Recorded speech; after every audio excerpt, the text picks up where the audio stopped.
Hey, I'd like to welcome everybody to the HBCU Coach's Corner.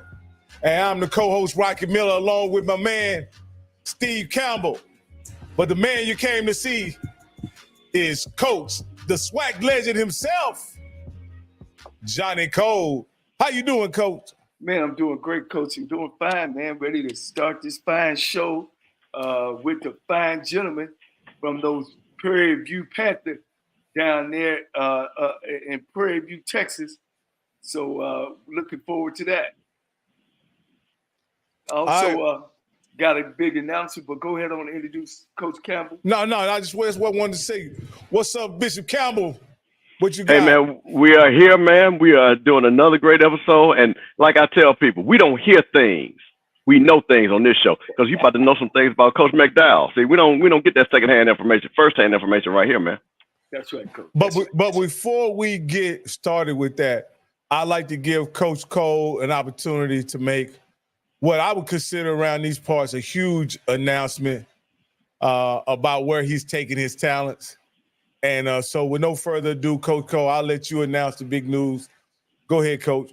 Yeah, well, I've been doing this now 2 years, and this guy named A.J. Johnson got me off the couch, man, and started this podcast thing. And after maybe about 6-7 months, he gave me my own show, which I didn't know if I was ready or not. But he put me in that situation. I want to first thank him. Second, I want to thank Rocky and his wife for getting involved with me into my show and wanting to do a show together, and then with Mr. Campbell coming in later on, just brought it to another level, guys. And because of that, and because of our following, I want to read this. It says, "Hi, Mr. Cole. Hope you're well. We have in this email a contract in the position of an analyst with your HBCU Gold TV football season. Please see your attached contract for your review. If you approve, please send email," which I've already done, and to confirm that will trigger a DocuSign for your execution.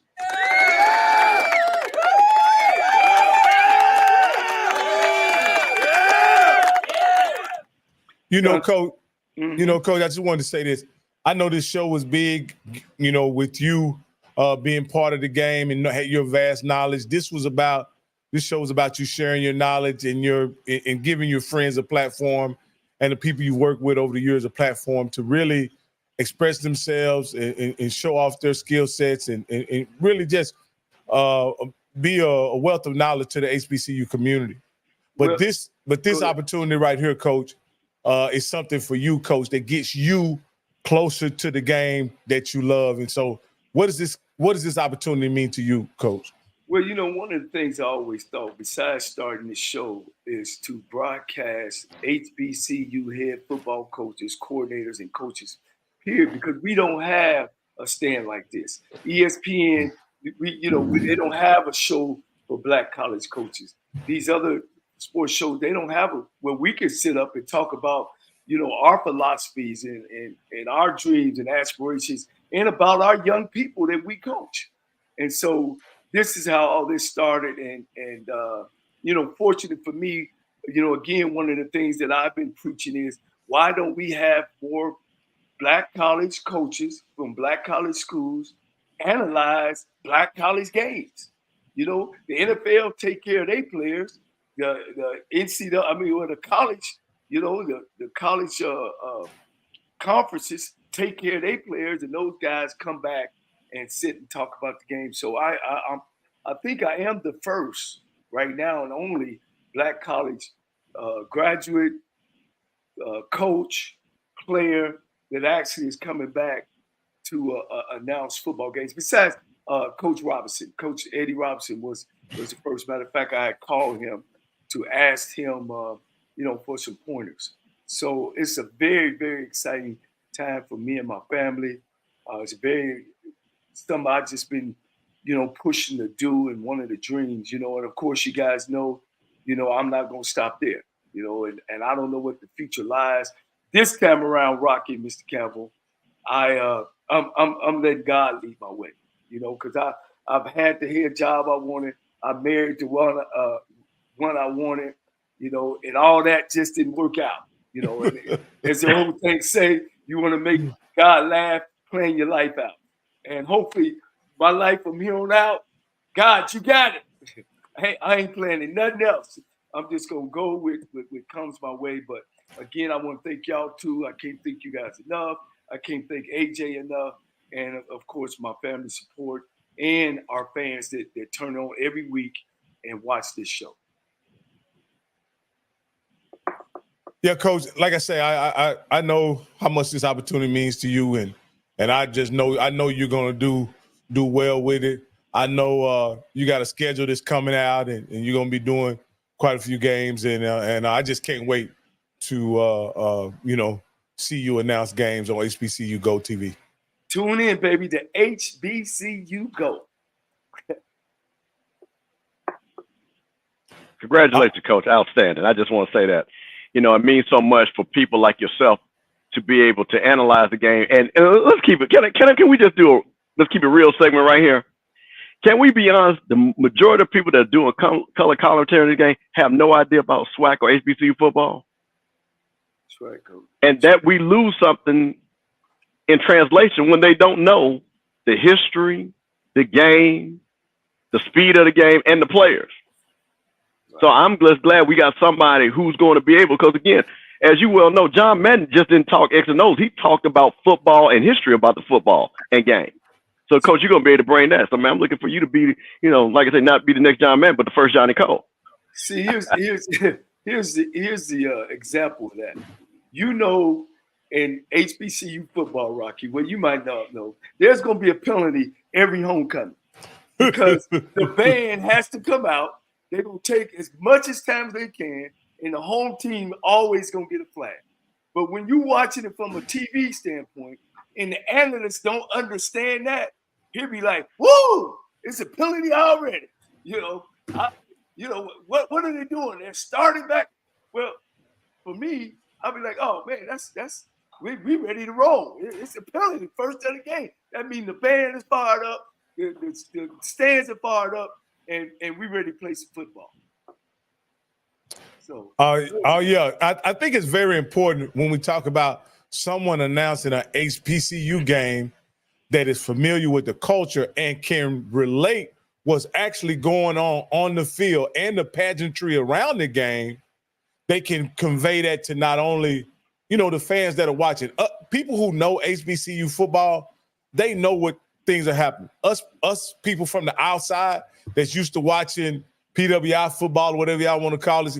Mr. Campbell calls it Confederate football, all that kind of stuff. But people who are used to watching that kind of football, we may not know some of the customs and traditions that exist in HBCUs. And it's good to have somebody who is familiar with it, who can relate, who can translate and kind of get us to understand what's going on. Ain't no question, man. I'm so excited because not only are they bringing me on the analysts, they bring me on for my stories and what I know. And I'm saying you got to get a camera up there in the stands when the people walk around to see the fur coats in the double-breasted suits and the high heels and the patriotism of just the clothing people wear to come to the games. You got to shoot all that, if you really want to get deep into black college football. Well, Coach, you being a Texas Southern guy, I believe you're familiar with our guests, because doing my homework and my research, I realized that our next guest actually coached like you did at your alma mater, Texas Southern University. I first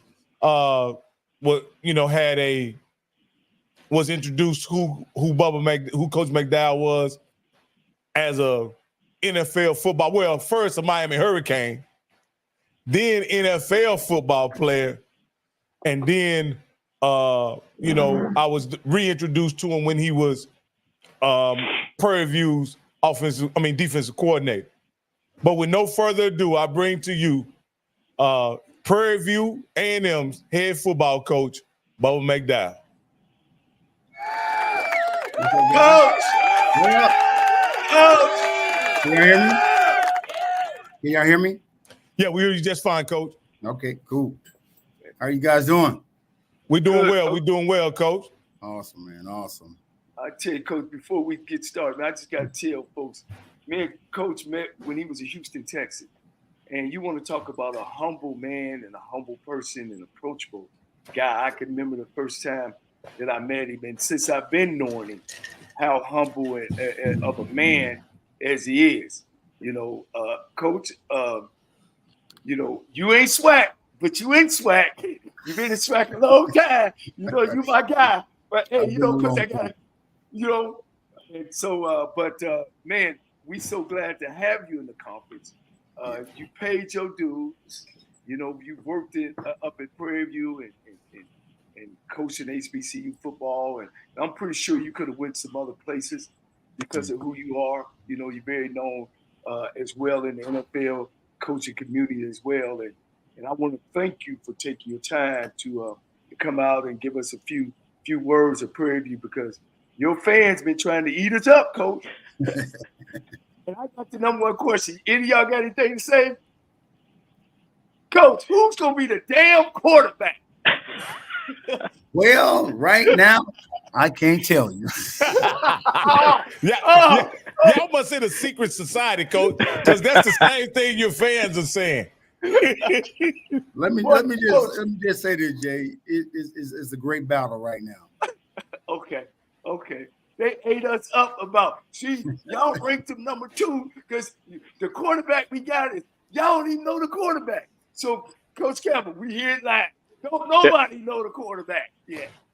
Well, I can say this though, Coach, is that there's no look of consternation on your face. Whatever the situation is, you're able to smile about it, which leads me to believe that it's okay. It's okay. We're in a really good spot right now, and as you guys know, anytime you can get 3 different guys out there competing against one another again, which is what we want to see. Didn't know if it was going to happen, but believe me, they are definitely out there competing. Wow. Well, I tell you what, Coach, you got some folks looking in the trees, through the fences, out there, some dark cars. And evidently they keep on making the wrong choice. They probably don't know who's who yet. we don't heard several names. They would know 31st though, for sure. Yeah. Coach, go ahead, Coach. No, I was going to ask him, will you announce the starter prior to the first snap of the football game, Coach? To the public. Yeah. Be honest with you guys. Yeah, we will. Again, we'll know going into that last week, 25th again when we break, and then prior to getting ready on 26th, that Monday, getting guys ready to go. We'll know by then who has taken over that top spot. Hopefully again we'll know even maybe 2 weeks before, but again we'll definitely know for sure who's going to be that guy going into week 1 against Texas Southern. Now, Coach, how many of you guys you got coming back on offense and defense? Are you reloading or are you Yeah, we're reloading. We lose a lot of guys. You mean coming back this year or coming back? Just coming back, on the team. Yeah, we unfortunately, again, we're gonna have to rebuild. We got some young guys that's we know is gonna step up. Right now at the linebacker spot, at some D-line spot. And again, that's where we're losing a lot of guys at. Offensively, we got some young bucks coming back. Secondary, we're pretty young, but again, for the most part, we're heavy senior. So again, we're gonna have to go back out, hit that portal, and as well as these high schools, and find some good players. Now, Coach, when you first took over the job, I want to say that didn't you win the West? Yeah. Mm-hmm. Yep. Mm-hmm. So and I thought that. So tell me, when you took over that team, where you were compared to where you are now in your 3rd year. Yeah, we were still learning, still getting to know one another. Again, trying to build a different culture around here with these young guys, young men. As I told them, from day one, when I took over this job, having to learn from some previous coaches that were here, Coach Dooley, Coach Simmons, Coach Northern, again, who brought me in, it took a minute for me to actually, say to myself, are you ready to do this job? And as God would have it, it was the perfect timing for me to go ahead and say, hey, you know what? Let me see if they're gonna give me this job if I apply for it. And again, we did that. And again, now we're just in the process. From the time I started to where we are right now, we're steady getting better each year. And again, as you guys know, this is where you want to be. You want to continue to improve each and every year, with players, hopefully get you back, to where to that successful season that you had previously. And again, 2 previous seasons, we've been pretty successful to play in the championship game. Again, didn't have the outcome wasn't what we hoped, but again, we went out, coaches went out, did what they need to do to hit that portal, get some high school guys that we thought, that we voted on, that we discussed, and say, hey, you know what, this guy can definitely come in and help us, and that's where we are. That's where we are right now. Yeah, Coach, you've been having some great seasons, and the thing that I like about your coaching style is it seems like you keep things close to the best. You ain't really wide open on offense. You ain't bringing a lot of pressure on defense. Just for you, is somebody you modeled yourself behind? Is somebody that you can buy in, that you talk to about the game? Because I love your smooth ways, and you don't lose control. You and your team though, because you beat Texas Southern twice, my school at the end. Yeah. So one game you only threw the ball one time. Can you believe that, Coach Campbell? One time. But it was so smart. You know why I threw it one time, Coach? It rained like hell. Yeah. So listen, you're a thinking guy, and I love it, Coach. I love your style. Coach, I'd like to ask you a question. This is kind of a little off subject, but I'd like to get this out the way. I'm a big NFL football fan, and I remember those Oiler teams in the 90s, right? Yeah. I don't know if you were teammates with Coach Robinson over at I believe you were teammates with Coach Dishman over at TSU. Yes, sir. Anything that happened or with that experience that prepared you guys for being head coaches or a career in football? For me, I think for sure. Again, not for me personally. I always said there was something that I would never do for us coaching, because again, I knew the hours that coaches put in, and I've always said once I'm done with this game, I would not do it. And it's funny, I went into training, right after my career was done. Went into training guys, getting them ready for the NFL and some guys for colleges. But being there with the Oilers, I really believe even to this day, the things that I've seen and saw with Nick Saban teaching me about different philosophies, different techniques. Of course, you guys know he's the DB guy. Coming in after Chris Dishman, who also took me under his wing, him and Richard Johnson, those guys taught me a whole lot as a rookie, and they were like, hey, man, hey, you just got to go out there and play your game, and I was competing with Quentin Jones at the time, for the starting job, as a rookie, scared, didn't know what to do. And I remember one day that, one game, should I say, in Chicago, and Nick Saban told me at the end of the game, he said, look, son, Jerry Glanville was about to take you off the field and not play you anymore. And I told him that, hey, you know what? Let him stay in. He's going to make some plays. He's going to do something. And sure enough, I end up causing a fumble.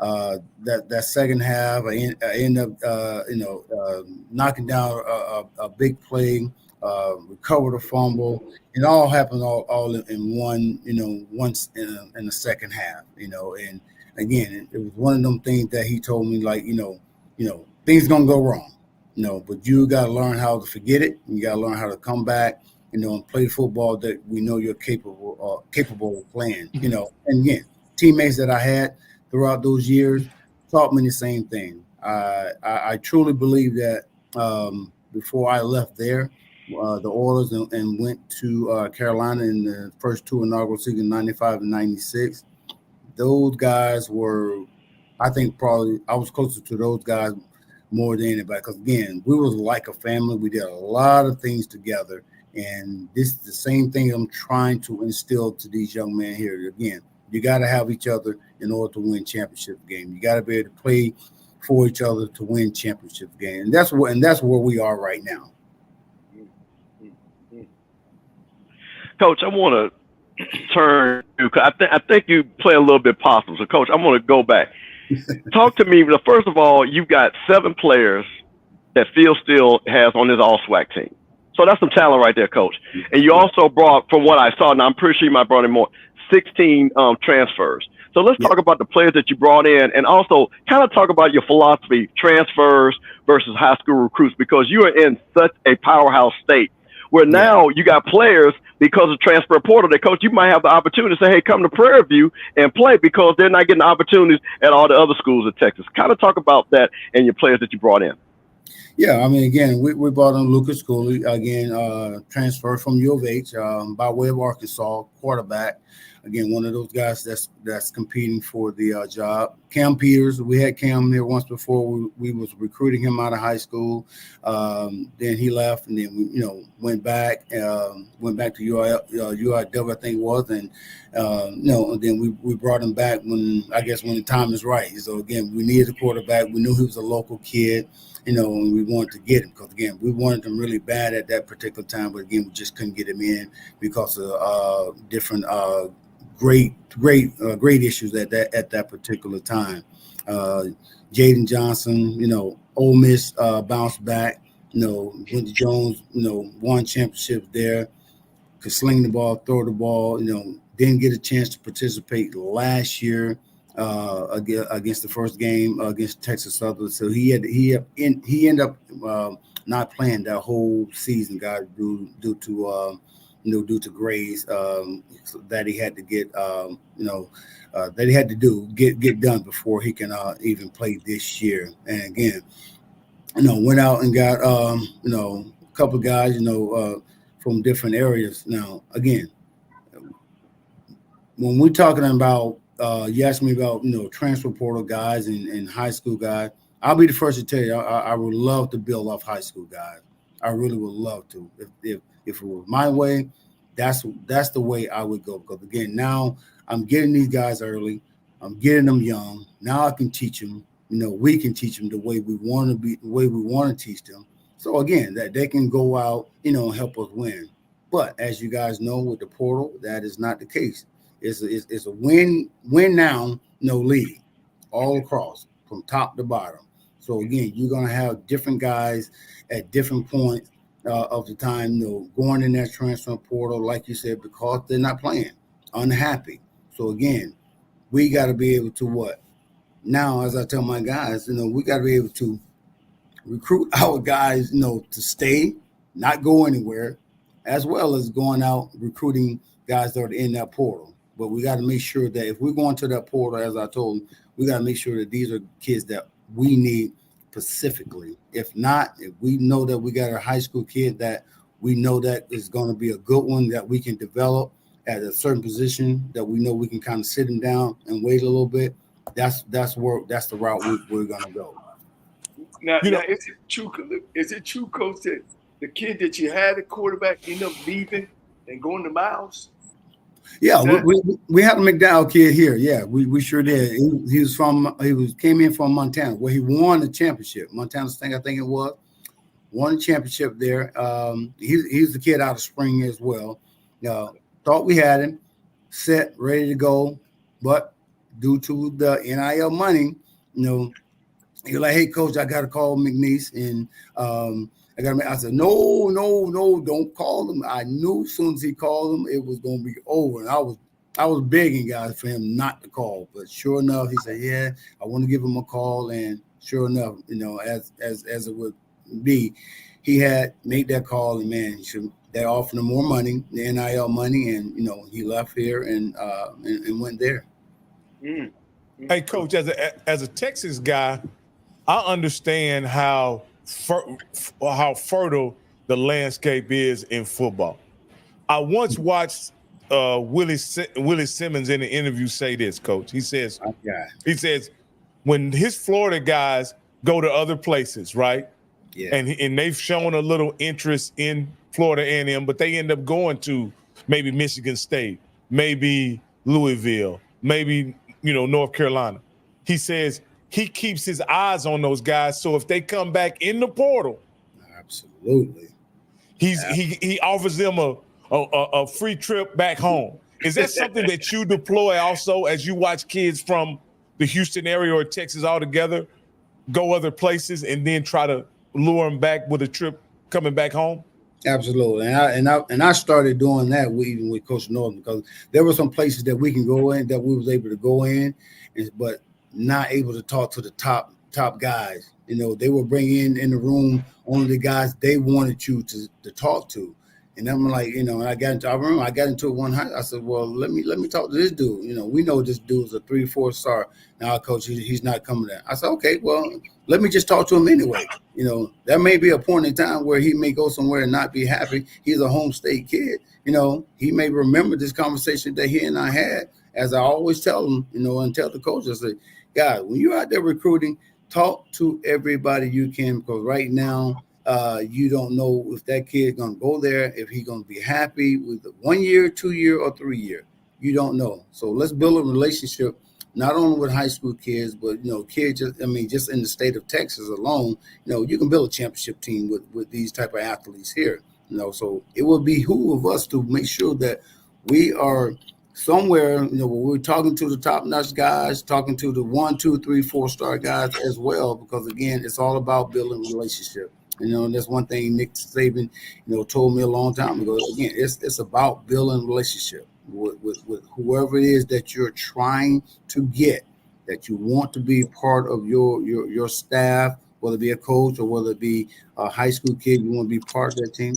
Build a relationship to where, that kid is happy, the parents are happy. You got to get to know whoever that kid's handler is, and, and make sure that they know who you are, because, again, you all know with the new portal now going on, and things can happen very fast. They can get up there and say, hey, you know what? Boom, I don't like it. And again, we're talking about now with the new league, with the new rule where everybody, FBS guys can go to 105, and now, shoot, you may get some of them kids, that got money on the scholarship, but all of a sudden they get there and they're 3, 5 star, 3, 4 star guys that are not happy. So now, have we made contact with these young men along the way? And if so, hey, let's continue to do that. Even, again, when they get in the portal, you call them and say, hey, you know what, you remember me? And some of them do. And that's why I say, again, it's very important that you build that relationship early so they know who you are. And a lot of times, guys, as you know, these kids remember. If you have set a good standard with talking with these kids during recruiting time, they're going to remember who you are. Yeah. Coach, year 3. Man, you went from assistant coach, coordinator, you're sitting at year 3. I always said as a coach, and, I've had most of my success in year 3. How you feel? You know where the rest of you at? You know who's who? You've been kind of knowing some alumni because you've been there. I guess that's one of the difference, man. You're coming in, everybody is picking you guys because of you, because you've been in there. The way you have won, you're steady. How does Coach Bubba McDowell feel where you are with this football team? I feel really good, guys, right now. Again, I'm very happy with what we have done as a coaching staff, going out, getting the young men that we need, that we think and know that's going to help this team defensively, offensively, and special teams. And all, as you guys know, all 4 units that plays a pivotal part in winning games and winning championships. We wasn't that good last year in, special teams, but I really believe the guys that we went out and got, as we was looking at these young men, and I told them, I said, as you guys looking at these guys, scouting these young men, see if they place any type of special teams, because this is what we're going to need to help us win a lot of games this year. As God would have it, this is, it fell right in our hands. A lot of these kids that we recruited played a lot of special teams, and played it well aside from their normal position that they play. So I'm feeling really good right about now. I'm feeling really happy with, what we have at this point. But again, Johnny, you guys know it ain't about us. As I tell them, these guys, it ain't about us, because all we can do is coach you, put you in position to make the plays. You guys got to go out there and do the job and do the work. Yeah, I got to ask you, Coach. And you don't beat my Tigers too many times. All right, we're in the third quarter. Y'all down, Coach. Yeah. You down. Yeah. All right, you down, I think 30-17. Real close, yeah, something like that. Okay. Well, I'm in Texas Southern spot. Texas Southern says, by what I seen at the game, we got them down. Now we great kill a gnat with a hammer. We gonna throw this ball every day. You over on the sideline or coming out of halftime like, whew, where were you at? What was your thinking? Because, Coach, y'all came back like a thunderstorm. Again, I remember that game? I do, Coach. Again, it was again. I wasn't nervous or anything. Again, because I knew the kids that we had, I knew the talent that we had, I knew the type of attitude that we had. Again, it was all about coming out of that locker room and getting out there and executing plays. We was executing, trying to execute plays. We were running plays, but we wasn't executing to the point where it was in our favor as we did that second half. And then, like I told him as a guy, the game is not over. Been in many situations like that as a pro. I've been in many situations like that as a college guy at Miami. Been in many situations like that, even in Pop Warner. So me just trying to get them to understand that you play 4 quarters of football, and if you do that and you execute the plays that you are taught and told to do, again, you're going to be that guy. You're going to win. And John, I always tell these guys too, look, guys, schemes and is everything. Yeah, we can do schemes. You guys know the X and O's all day long. But I don't give a crap if you can beat that guy across from you, and I tell them this every day because we compete out here. I say, if you beat that guy 95% of the time, bro, I don't give a crap what scheme it's called. You got to block him or you got to run that route. You got to be better than him 95% of the time throughout the course of that game. And if you do that, I think we'll win a whole bunch of games. And again, they believed it. They came out. We started executing plays, and we started coming back. And that's all we can ask. Did you notice that they just kept trying to throw the ball? Did you notice? Because they were averaging 10 yards of rushing, 10 yards of carry. And I was like, wow, okay, they're gonna come out and slow the game down and run out the back door, with the victory. But they came out and threw it. I want to say almost 30 times in the second half. They did, and again, but we started shutting the run down a little bit better than we did that second half. And I'm gonna be honest, as I always tell my guys, I'm very transparent. And again, during the course of the game, our secondary wasn't that great. It really wasn't. Okay. You would think, you would think they would continue to throw that thing down there to, with the type of receivers that they had. Like I told the D-line as a guy, you got to give our guys in the backfield some help somehow, some way. And that's the only way you're going to do that is through pressure. And then we started changing up. Coach Rock started changing up, doing a lot more pressures on them that second half, which worked out in our favor. Right. Well, Coach, you talked about recruiting. Y'all got one of the best facilities in HBCU football. Yes, How much does that facility help you guys? And I know the campus life, because I went to Texas Southern and was able to have some campus life up there with Prairie View and knowing how does that stadium kind of help your recruits? Are they surprised when they come? Absolutely, Jay. I mean, it is. They are, whether it be the parents, whether it be the kids themselves. I've always told guys, even alumni, sometimes, and coaches, I said, guys, let's just get them on campus. If we get them on campus, I think we got them. We got them. We're gonna have a real good shot at getting them. And sure enough, just amazing to me still to this day. When kids and parents come, they're like, wow. We had no idea that you guys had that Prairie View look like this. Because one thing we do know when you come into PV, yeah, it's gonna be manicured. Everything's gonna be cut. The grass gonna be low. It's gonna be very, very nice when you get here on campus. So again, we can get them on campus. We feel that we got a really good chance of securing them. Coach, my daughter's a senior. Will be a senior at Prairie View this upcoming year. Matter of fact, her roommate is one of your trainers, Davy. All right. So, but my question is this, Coach. With the combination of academic excellence, football facilities, and living accommodations at Prairie View, does that put y'all above the fray in the SWAC when it comes to recruiting? I would say back early when there was no transfer portal, no NIL, yes. Now, no. So it is all about they may love the facility, but again, it's about what you can give me. That's what it's about. I'm being honest.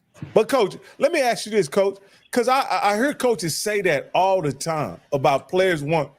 Does playing time matter anymore, Coach? Honestly, I'm trying to figure that out myself. I really am. I'm at a loss with that because the first thing come out the mouth is when you talking to them, you trying to recruit them, and you laying it on. What you got for me, Coach? I was like, huh? Wow. What you got for me? I was like, oh, wow. What do you mean? What I got for you? Well, I was off with this. I was off with that. Forgot about all those shots, those photos they took, the campus tour that they took. It's now about, Coach, what you got for me? Wow. Because I think more than ever now that the situation that a kid goes into matters.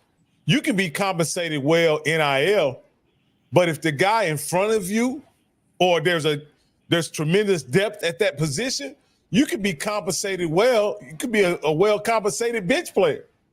And Absolutely. At the end of the day, even back when I was a kid and I was playing in college, playing time really was at the top of the deal. I know guys who had opportunities to go to Oklahoma and the University of Texas and whatever, but they elected to go to places like Tech, TCU, and Baylor for opportunities to play.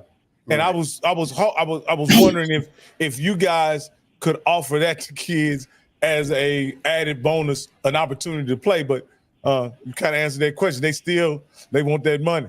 They still want the money. But again, at the same time, when we are recruiting, I always tell my guys, when we go recruit a guy, and then when that kid comes in on a visit, we give him that opportunity to start, to take somebody's position. And I tell my guys, and they'll be the first to tell you, every year we're starting over.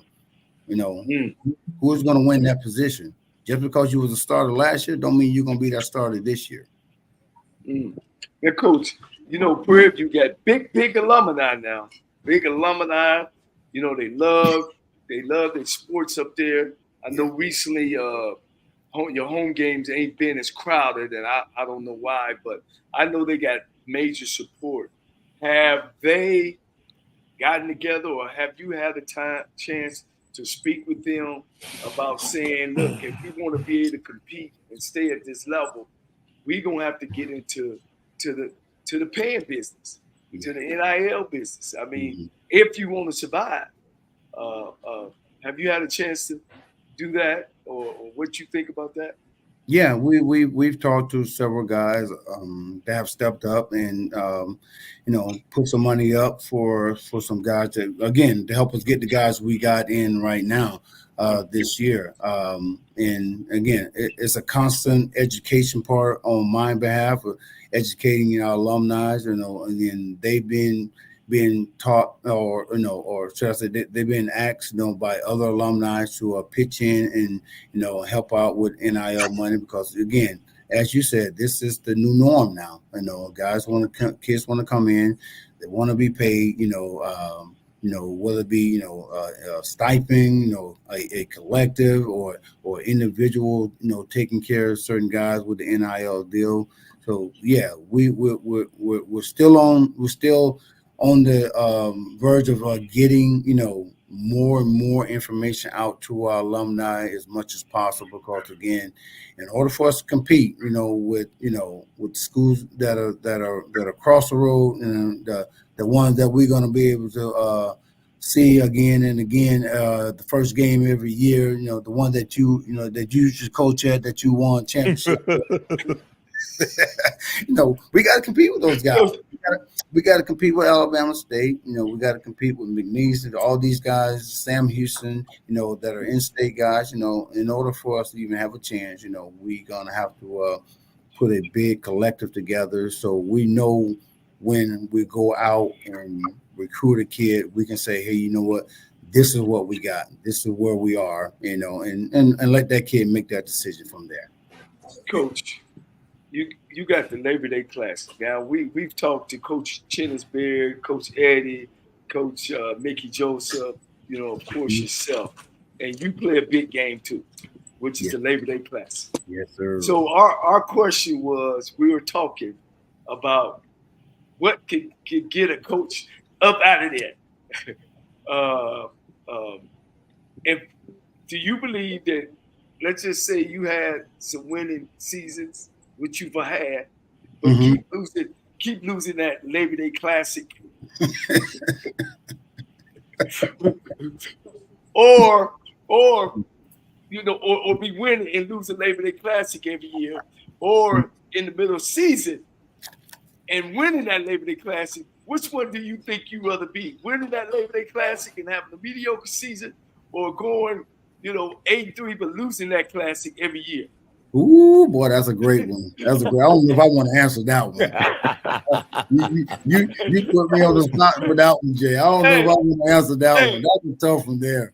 Hey, look, you got to win that Body Classic. I mean, you got to win that Labor Day Classic. Yeah, exactly. Because again, that's the first thing everybody say. Okay, I don't care what happens. You better beat TSU.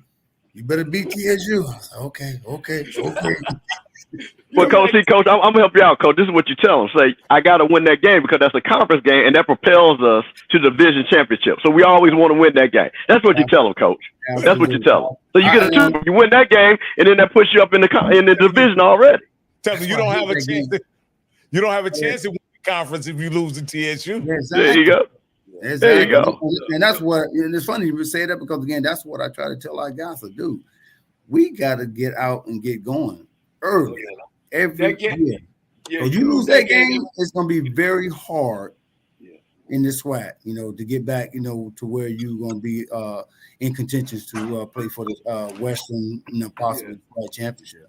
It puts you back 2 games, because you gotta hope they lose a game, and then you gotta beat the team that they lose to. That's the only way you can jump back in there. Hey, Coach, I wanted to go. You talk about starting the schedule off the bat, having to start fast, playing in a meaningful game, the first game of the season. That's not typical for most college football teams, right? But that's typical for TSU and Prairie View. How does that impact leading up to the season when you have almost what you guys probably consider a must-win game right off the bat? Yeah, it's a big impact. And again, as we try to tell the kids, make the kids known, like, hey, Texas Southern, Prairie View, first game, conference game, we got to win. As John said, again, it puts you back if you don't win those 2 games. So it's very important that that we win this game. Not only this game, but other games after that as well. But for the most part, like you said, this game is so important because, again, it's a conference game, And again, I'm gonna be honest. That's why I hate playing this game the first game. I really do, because again, as you know, Jay, it doesn't matter what kind of athletes you have on each team. It's gonna be a battle. And go ahead. I'll give you the history. When I came to Texas Southern in '81, one school you don't lose to is Prairie View. Well, every year, my first 3 years, every year, TSU and Prairie View would be in last place. And they used to call it the Mud Bowl or the Toilet Bowl. Yes. And we didn't have, a lot of people come to the game, but things are different. We had about 10,000 to come to the game. They had about 9, Of course, now it's a little bit bigger than that. And so what happened, they took the game because both teams was always on the losing end. They moved it to the first game. So in 1985, I played in the first Labor Day Classic when it started. And we ended up beating Prairie View 19-6. And that just kind of started. Have you I don't like it. I know you don't like it, Coach. If you could get that change now that both schools are, it's a different era. You got Prairie View up and winning, won the West, 1 or 2 chances. Do you think maybe, and I know I'm not putting this on your plate because I know that's an athletic director, head coach, president.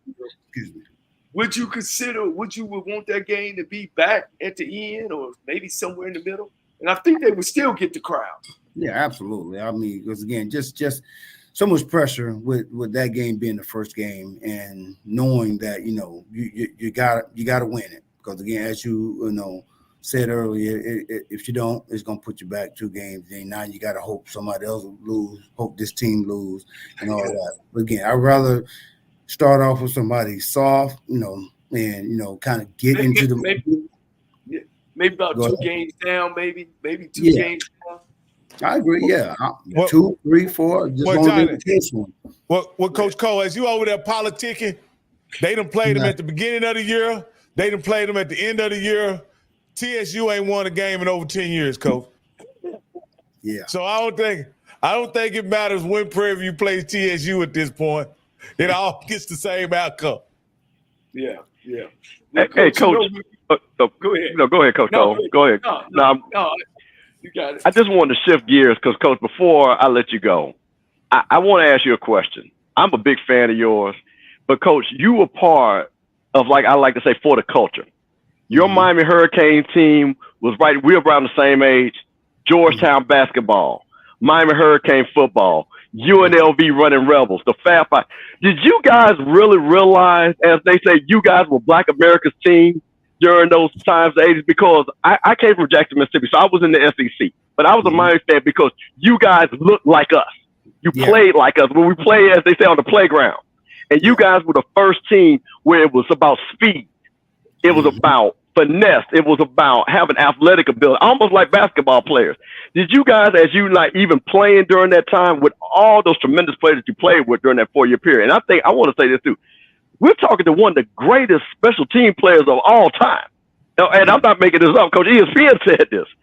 Do you sit back and realize and explain to your players that you all did not have the best facilities, but it was about the hard work that you all did, and that you really understood how big you were for the coach? Did you really realize that either as playing and now as you look back at it, you and your teammates?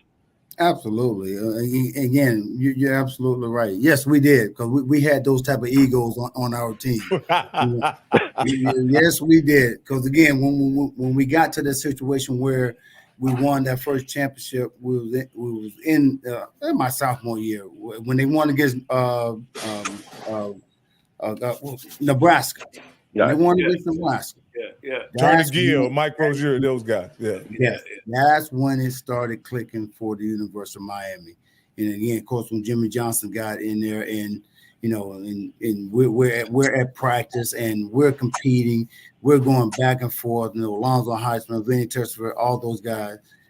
We had dudes again, first, second, third, fourth, was battling, and those guys knew.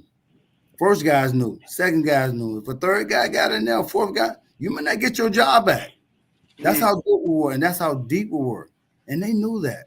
Again, after that, and once we started, really, really understanding, what, this is our city. When we was going out, at the end of the season, and when we started getting on that winning streak, and we was getting in the club before the Miami Dolphins we knew we have arrived. Yeah. Hey, look, y'all was the first Deion Sanders. What's the booty man? The guy to get me Luke. They had the stars before it was stars, Coach. I'm sure Luke wouldn't appreciate you calling him the booty man. Yeah, Luke. I'm glad this podcast, Coach. Yeah, but again, I try to instill that to these young men, that same type of culture. I just tell them that yesterday. Look, I was getting on them dude, when are you guys going to understand how good you are? And you got to do this thing consistently. I said, there's one thing we did at Miami. We did it consistently. Again, I know everybody's not going to like each other. You know, you're going to be out here competing. You're going to fight. It's football and all that. But at the end of the day, there's enough guys on this team from the first to the third right now that can easily step in, take over a spot, only if they knew what they was doing. And that's one thing I loved about Miami. That, again, is what I was taught, you know, just by looking and observing, you know, as a freshman coming in, not playing a whole lot, sophomores kind of sort of in and out. You know, we ran a lot of cover 2 back in those days. So I was more of a boundary corner, you know, because I was more physical than the field corner, which was at that, you know, at Jay, we know is the cover guy. So I tried to instill give them these guys all kind of stories how we did it back in those days. So hopefully, you know, at some point it will sink into them as well. Like, hey, you know what? We got these same dudes on this team right now. Now, how can we put it together? You know, like Coach McDow has asking us to do. But one thing I do know, the reason why we were so successful, because we knew what to do. Because again, as I tell them all the time, if you know what to do, you can play fast all day long, and you're going to be pretty successful. When you're out there thinking and wondering what you're going to do and not how you're going to do it, you're going to play slow. And you guys know that. So I'm trying to get them out of that mode and more into, hey, you know what, get in the study room, know what you're doing. Put it out there on the field during practice, and let's go put it together, you know, as one unit, you know, come Saturday or Friday, whatever team that we're playing for 4 quarters of football. That's what we did. We played 4 quarters of football. I was just telling us, dude, it's one thing we knew come game day, when we got out there on the field at Miami, pregame, we had the game won. We didn't play it down, but we in our mind, we had the game won. Now, Coach, I'm going to say one thing. I told you I'm a big fan of yours. Now, I'm going to tell you how big a fan I am because I'm getting ready to tell on these 2 jokers. Now, we had to do our preseason predictions. You know the one guy that picked you, number 1? This guy. Me. This guy, because, Coach, let me tell you, and I want you to ask these guys, and I'm going to tell you what I like, Coach. And this is what, and you tell me if I'm wrong or expound on it. I like the consistency of what you're bringing to your team. I see a toughness. I see, even through last season, that your defense wasn't where you wanted it to be far as holding people down, but they made plays when they need to make plays. And that's kind of that Miami thing that I saw. So I see that continuation coming into this year where you have now laid a championship foundation. Hey, guys, we should always be number 1. We should be playing for SWAC championships and things like that. So, Coach, going into the season, because we got a lot of Prairie View fans, and, Coach, when I say they have come out the woodwork saying this is their year, now I'm a FAMU guy now, okay? I'm a FAMU guy. So I understand when you feel it's your season. What do you tell the fans that what you built, like, and Coach Cole said, this third season where you got the guys and they know the Prairie View program, they know the McDowell way. What do you think about and what do you tell your fans out there, Coach, what you're going to do this year? Again, this year we're expecting to do a whole lot. And again, because of where we've been, where my first year as a head coach to where we are right now, I truly believe that we have improved offensively. We have improved defensively. I think, and more importantly, we have improved special team wise. As you know, I said earlier, you know, I think that was one of our weakest spots was special team.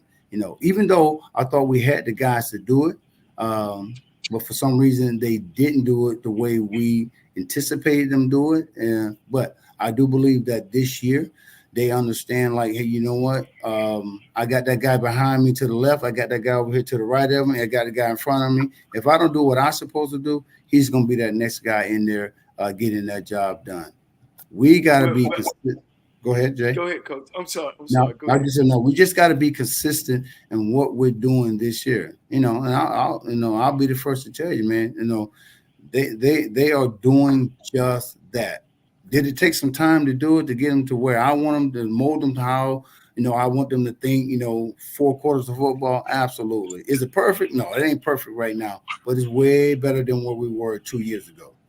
Well, to get my tickets back and my sideline passes, Bo, when I heard you lost your quarterback, this cat up here, Florida A&M guy, I just like, oh, man, that's tough.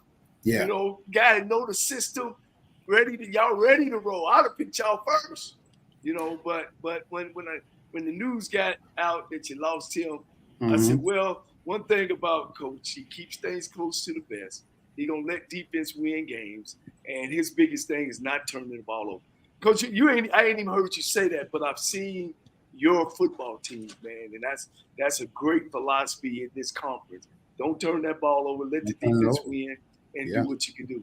Yeah, because again, at the end of the day, John, man, the snap or down or quarter, things can change real quickly in the swag, and again, as these guys have watched film and over the last 2 years and 3 years for some, 4 for others, they understand that swag is a conference that that can change rapidly, so we got to be ready to go. As I told them last year, when we was picked, not I think 8th last year, I said, don't worry about all that ranking. I promise you, we're gonna be where we need to be at the end of the year. Of course, we went to fam, lay the egg, and then I told a couple of guys that was there. I said, matter of fact, Coach Henry, I said, don't worry about it. We'll be back. We'll be back. It's okay, yeah. And he kind of shaking my hand like, okay, sure you will. I said, we're gonna be back. I promise you, we'll be back here in this championship. And I again, just letting the guys know that I had that much confidence in them to get back. And as we got on that plane and we left, we landed, it was that same mentality. I was like, guys, stay the course. We will be back in this position again. Of course, do we have to have some help? Absolutely. But again, that also says, you know what? When that help comes, you got to take full advantage of it. Coach, real quick, and we'll follow up on that. You brought in a new OC, Coach Whedon. What are you looking for him to do for your offense and to, make it a little bit more dynamic and things like that? What are you looking for, Coach Whedon, and also to work with your quarterbacks? Yeah, again, just to move the ball. We want to move the ball. We want to be fast, but we want to be consistent, in what we do out there. It's a new offense, guys still learning, picking it up, they're picking up way better than I thought they would, and again, I say that because, again, we're out there competing. And again, if you don't know what you're doing, you're going to be lost in this offense, and you're not going to be able to compete. But they're doing just the opposite. They're in the film room. They're learning. They're doing what Coach Whedon asked them to do. We've been having some battles. He throwing some stuff at the defense that we've never seen before. And it's confusing them. So we're like, you know what? This is a good thing because, again, we may see this at some point during the year. So it is great to see him coming in. Doing that chaos type offense is what he call it, a lot of movement. So again, it gives us a chance defensively, to check in and check out a lot of different things. Coach Rock has done a great job with this defense. Again, we talked about earlier, reason why we are successful because, again, we know what we're doing. We keeping it simple so they can play fast. Mm-hmm. Well, it'd be remiss, Coach, if I don't talk about the state fair. Al Wash Production, who's a great friend of mine. That's another big, huge game there, Coach. Yeah. And we will be there that Monday at the press conference. Last time me and you got a chance to talk, and I just want to let you know we'll be back there. Our show will be there. We definitely, just want to touch base with you. And also, I'm putting it in your pocket. We want to try to catch you when you get off the bus as you approaching the game for about 2 or 3 minutes. I know you be in game mode. About 2 or 3 minutes. Give us what your thoughts and probably where you are at that year. So I'm ahead, Rocky. So we already know when they see our faces. Absolutely. Yeah. Coach, I just wanted to walk down your schedule for a minute and just give me your thoughts on your schedule as I kind of walk it down for the fans. You guys start off with Texas Southern in the Labor Day Classic. Mm-hmm. Then you go to Northwestern in Natchitoches, Louisiana. Then you play that money game. Yep. In big money game. Mississippi State. Yeah. Not Mississippi State, Michigan State. My bad, Michigan State. Yeah. Now, Coach, you play them in September, so I think they were smart. You're gonna probably have pretty decent weather in Michigan that time of year on September. Yeah. Then, great weather. And this is kind of the stretch I wanted you to kind of talk about before heading into what I would consider mid-season. You have Southern at home, and you have Grambling at the State Fair Classic. Correct. How do these two games factor into what your overall season will become this year? Big factor again. Graham, conference game again. I'm sorry, Texas Southern and Graham's both conference games. We got to win. Those are games that we have to win. To be in the position, where we want to be at this particular time during mid-season. I told guys, we talk about the schedule from TSU to Michigan State. Then we come back play Southern, as you said. These guys know what the schedule is. They know what they have to do to get ready for this schedule. Now, it's about going out and executing, what we know that we're capable of doing, even against Michigan State. Like I said, guys, I know they're Michigan State. I know they're Northwestern. They probably think they just playing another SWAC school. As I have mentioned many times over and over, I want guys that want to compete, because at the end of the day, I want them to understand that we're not just another SWAC football team. I want them to understand that we're football players as well. Too many times when you play a big team like this, big schools like this, they look at you, as just another SWAC team or SWAC conference. I'm like, guys, look, I get it. They're Michigan State. They're big. I get it. Hey, but we're way bigger. We're way stronger, faster than we were last year as well. Now, how are we going to go out there and compete with these guys? Again, that's all on you. As coaches, we're here to put you in position to make plays, and we go out there and do what we're supposed to do, not looking past Texas Southern, not looking past Northwestern. But again, you a lot of you say, or upset about, oh, I should have been an FBA. Oh, I should have been here. Okay. Prove it right now where you should be at. And again, if we do that, coming off a good game against more important, healthy game against Michigan State, and get ready for Southern, and then get ready for Graham right after that. These two games are huge going into that mid-season. Now, where we going to be sitting at. Now, one of the things I pointed out these two games, because there's a couple things in common. Both these games are played in Texas, but both of these games will be played against first-year head coaches in the SWAC. Yeah. And with, even though Terrence Graves has extensive experience in the SWAC as assistant coach, and then Coach Joseph also, who was on the show last week, he's also coached in the SWAC. Mm-hmm. In my opinion, your program should have an advantage over those two programs, for the simple fact when you talk about just stability and moving forward. So then you guys go to San Antonio and play in Cornett Word. Then you continue on the road to Arkansas Pine Bluff. Arkansas Pine Bluff has struggled in recent memory. Yeah. And I suspect you guys will go there and get a victory.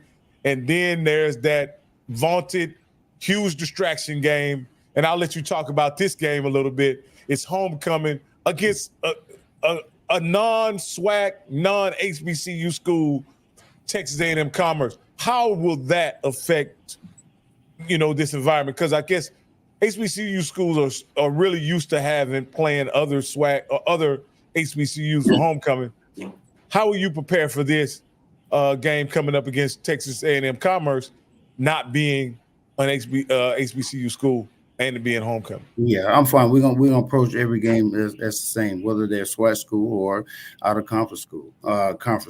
We got to be able to just play football the way we're capable of playing, so that we know where we are each game, going into the next game. And again, if we're not good, coming into one game, and then we got to fix. We know we got to fix something, going into the next game. Texas Commerce, again, up and coming good football team. But I tell you this, I'd rather play them for homecoming rather than playing FAM for homecoming. Don't worry, Coach. We gonna see it almost at the end of the season now, so we'll be down there. Hey, and you guys take after that, after homecoming, you guys take that trip to Inner Mississippi, and you play deep down in the Delta, and then turnabout is fair play, Coach. Last year, you went to Florida A&M twice. Yep. Hopefully, they get to come to Prairie View twice this year. Well, I don't know about them coming twice, but again, I plan on wanting to have that championship game here. That's for sure. And so you got Florida A&M, Coach. I believe we may even be at that game, covering that game with Florida A&M and Prairie View. I was at the game, the SWAC championship, and they were very difficult circumstances to play under. But Coach Simmons' teams was focused and ready to go, and you guys took it on the chin pretty good that game. I don't think there was a lack of effort by your team. Matter of fact, I was very impressed by how your team played to the bitter end under those very difficult playing conditions, and you know what I mean if you were there. Absolutely. What are your will that be a revenge game when they come back and play at home? You guys play FAMU at home? You got done right.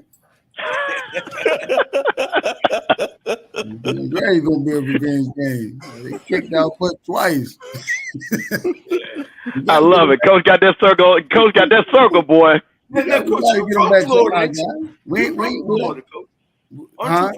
You from Florida, right? I am from Florida. Yeah.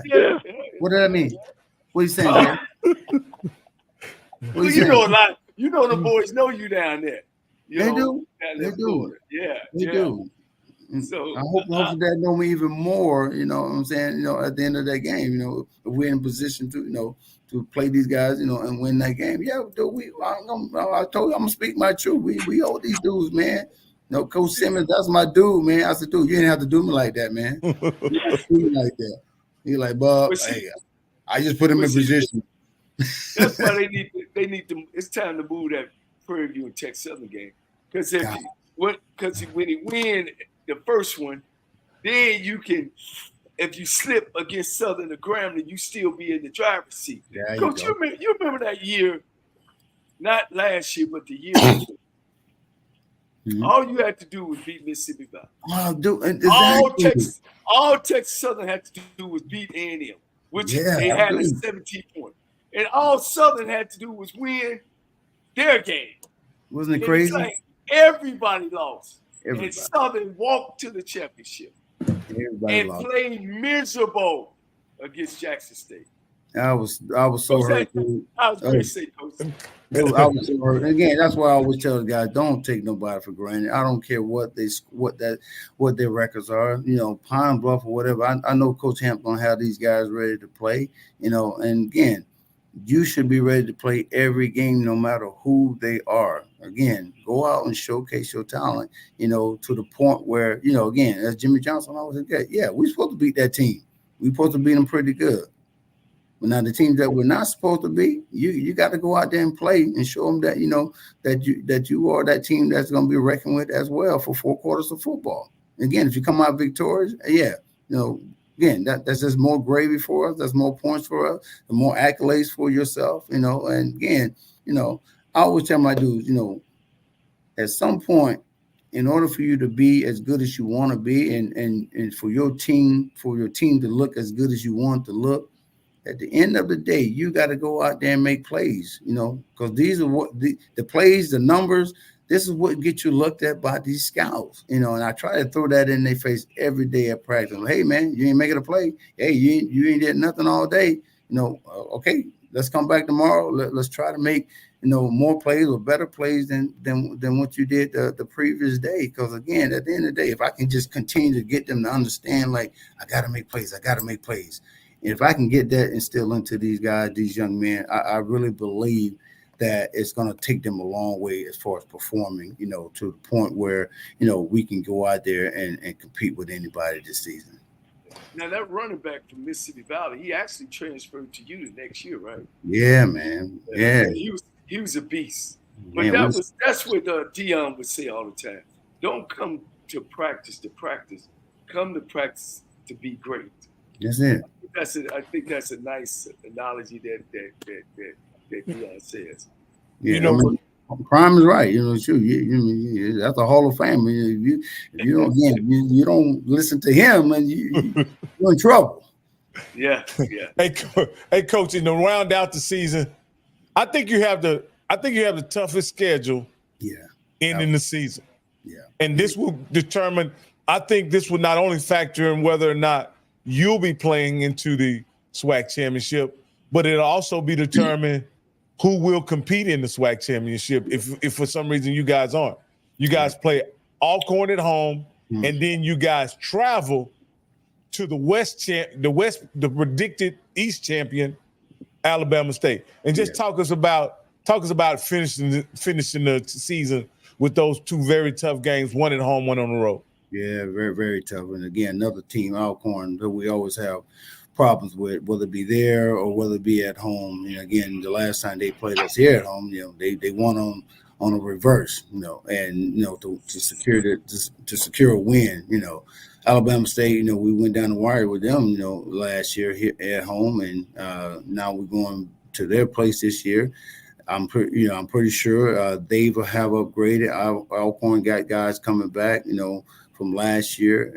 It's going to be it is a tough schedule, but I really believe that it is a schedule that we can have fun with. And I say fun meaning that we gotta win. We gotta do our due diligence, on and off the field. Field meaning get in the study room, study what you're supposed to do. Let's take it out on the field, get the practice work in, and then take it into Saturday's game or whatever game that they be on, and we're gonna be okay for 4 quarters of football. Because again, if you're not playing 4 quarters of football with any of these schools that are on this schedule, things can go bad, in my opinion. Hey, Coach, I just wanted to clear something up for the listeners because we had for people watching. We had a gentleman make a comment and say only the West Side games count. No, when you play the East, they count. They count. Too. That's the crazy part about it. If you play on the East, you got to win. Again, that's I guess that's where it comes in, like whether or not you're gonna be able to host at your facility or not at the end of the year. Absolutely, Coach, and I want to appreciate you coming on and talking with us, Coach. I didn't know how long you want to go, but I want to let you know, Coach, you had a record, Coach. You've been on here an hour and an hour with us, Coach, and I appreciate that. For a pretty quiet guy, we've had an outstanding, sensational conversation. But I have to ask you this, Coach. We briefly talked about Jackson State in the year Deion Sanders last year when he won the SWAC championship. Yeah. I want you to answer this question honestly. Mm-hmm. With you, Coach Dishman, and Coach Robinson, Coach E-Rob, would y'all get those opportunities if Prime hadn't had the success he had? Absolutely not. I don't need Chris to tell me that. I don't need Eddie to tell me that. I don't need no reporter to tell me. I'm gonna tell you that because trust me, what he did when he came in and transcended, this SWAC conference, I thought was huge, and it's funny because that's what when I first got to Texas Southern J. This is what I was trying to get a lot of former NFL guys to do the exact same thing. Guys, get out there. So, I went in because I volunteered the first 4 years at Texas Southern without pay. But again, that's how much I've grown to love the game. And I'm like, everybody's like, how you like it? So good, guys. If y'all can just get in, give the knowledge. I mean, you ain't got to be a head coach. Just give that knowledge back to these young men, on this level. Again, where a lot of all this, Hall of Fame and great players started from, with Alcorn, with Jackson State, so again, I really tried to get these guys to come back and do it. Then to finally see him do it, oh my goodness, it was an eye opener to me, and I was so glad that because I knew what he was going to bring to this league. I really hoped, and when he left, that it was going to continue to get bigger, which I think it will. I think it will. But again, just for him to come in and start it to where it is today, I really appreciate him. And especially when he came down to the camp, and to my mega camp and a lot of other black colleges mega camp, and showed his face, and players want, again, not only want to just come out and see who he was, but he took his time out, came down. Again, he's still recruiting even at that particular time, before he left. It was mind-boggling to me, that the things that he continues to do, the people he continues to bring. But again, he is Deion Sanders, and nobody does it better.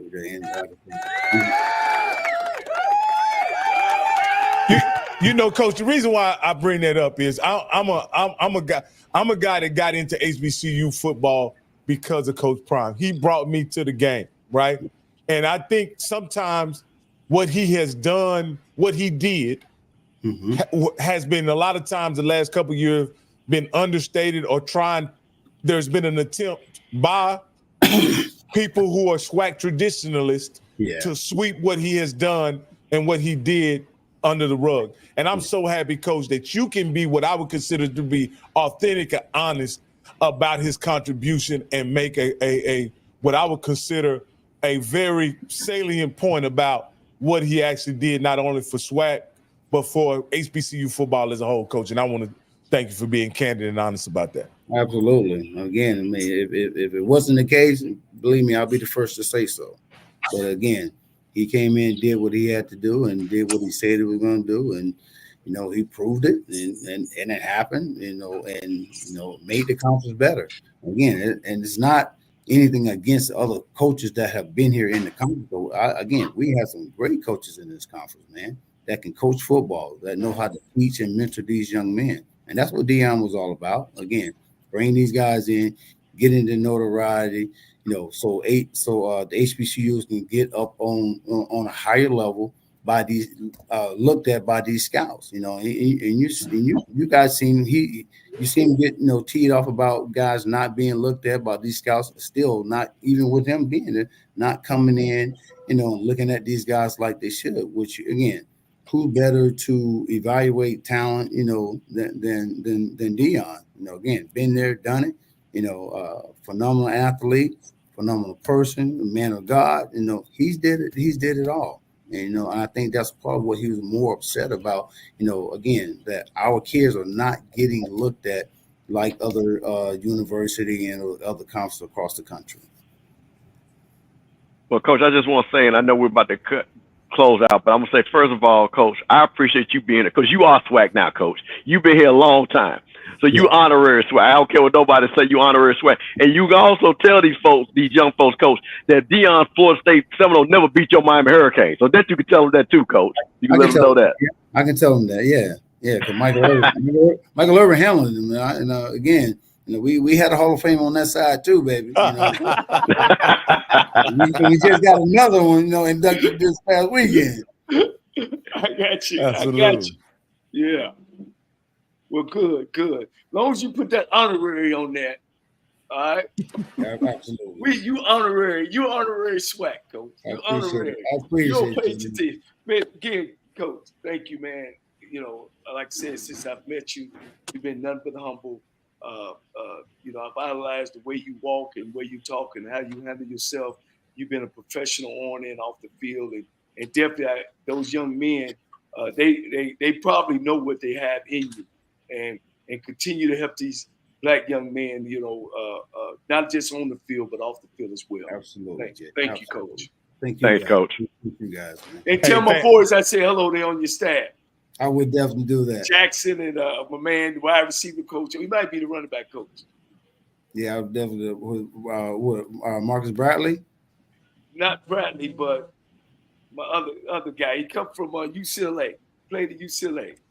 So we got offense. We got Weed. We got Bradley. We got Coach Green. Who came from Alabama. Yeah.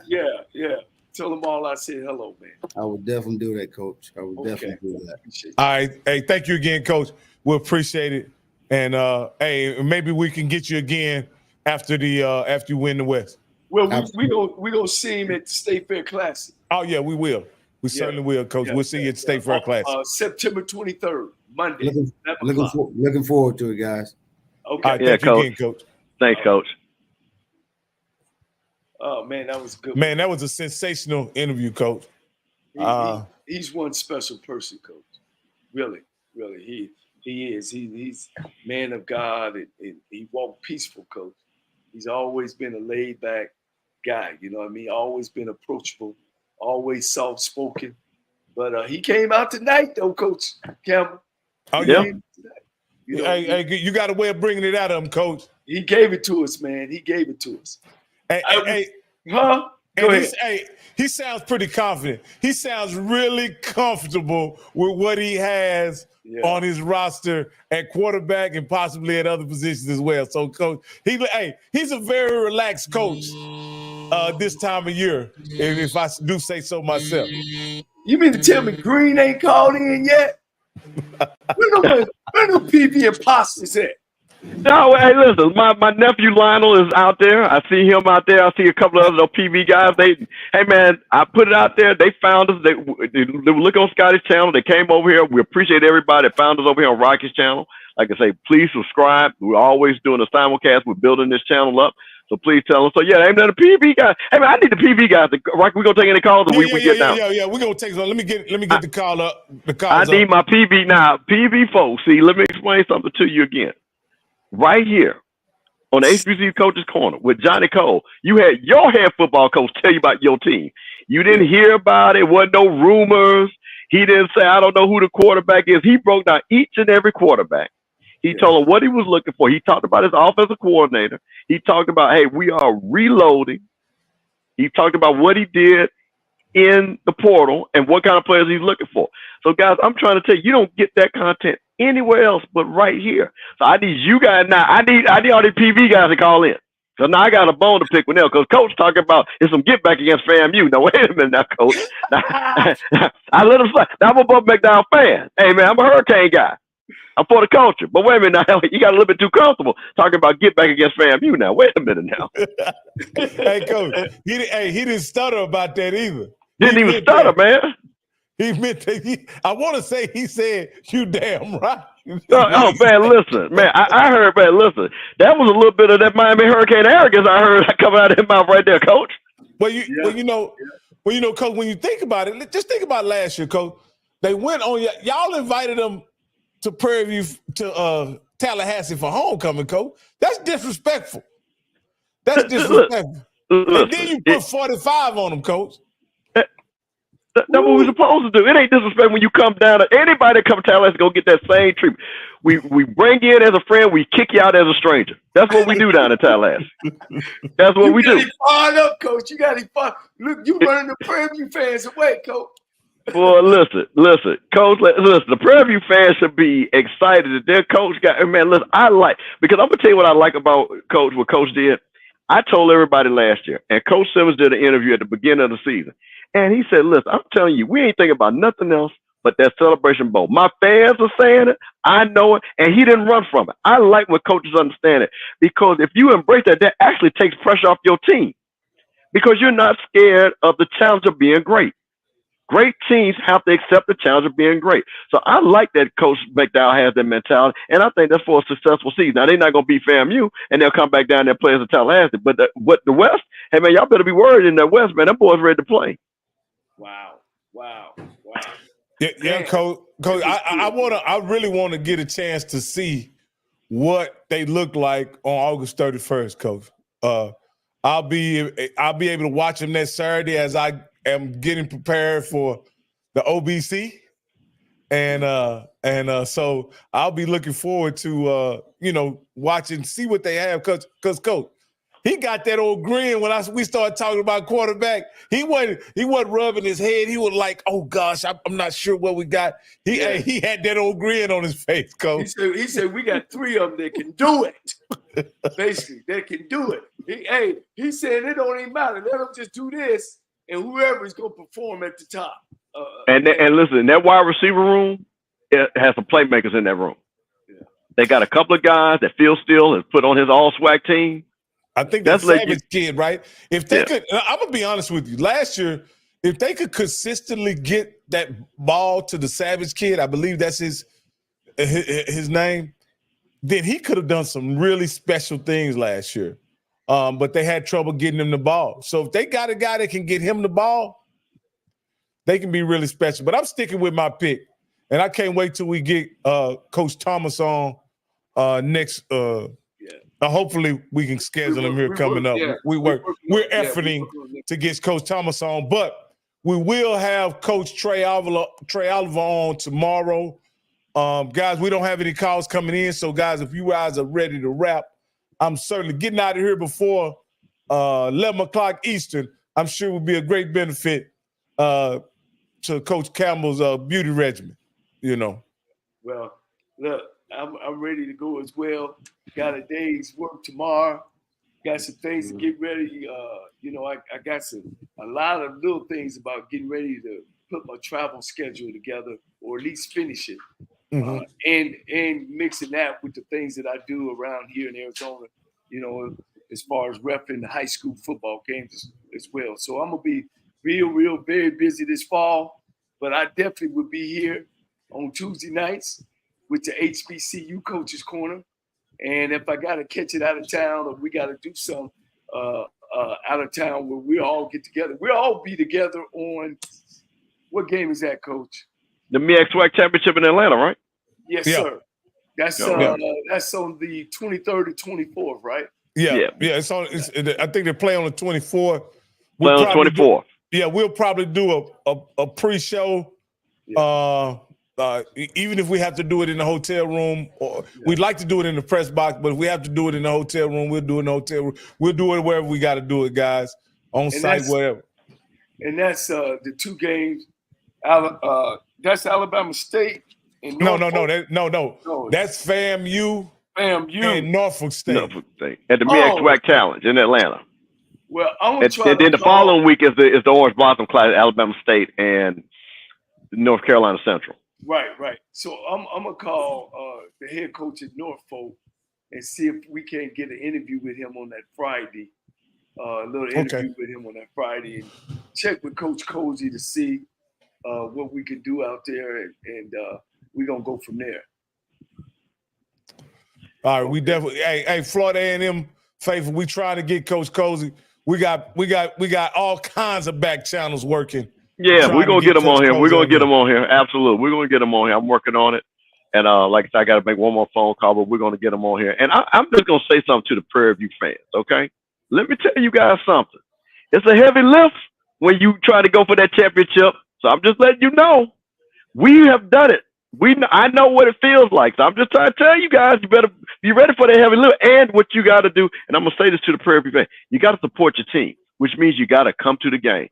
You got to make that a home field advantage. Because I'm going to tell you something. I want you Prairie View folks to know that. Fam, you got a lot of people in Dallas and Houston. A lot of people. Don't make us take that thing and turn it into orange green down there. Just letting you know. Letting you know. Support your team. Hey, he said, Edwin Moore says, thick 36, don't go to bed early. Man, thick 36, wait for me to go to bed, man. You better watch what you're saying there, boy. All right, Coach, take us out. Oh, man. Look, guys, hey, key in on the HBCU Go TV football season. And my opportunity, I hope that you can tune in to that. It's a channel just for historically Black colleges and universities. So let's tune into it like we done the BET. Curtis Simmons, he's the CEO. Byron Allen is the owner. Charlie Neal is our lead analyst. All Fortune 500 guys, all guys that believe in Blackness. So support the HBCU Go football season, basketball season, volleyball season, baseball season. We want to support that. Again, very, very important year to vote. Can't leave this channel without saying vote, vote, vote. Kamala Harris has chosen her vice president. I'll look for the debates to happen. Guys, I love you. Don't get down on yourself, man. Life is great, man. Believe me, you always have it better than somebody else. So if you feel yourself at the end of the rope, tie a knot, hold on tight, because ain't nobody bad like you.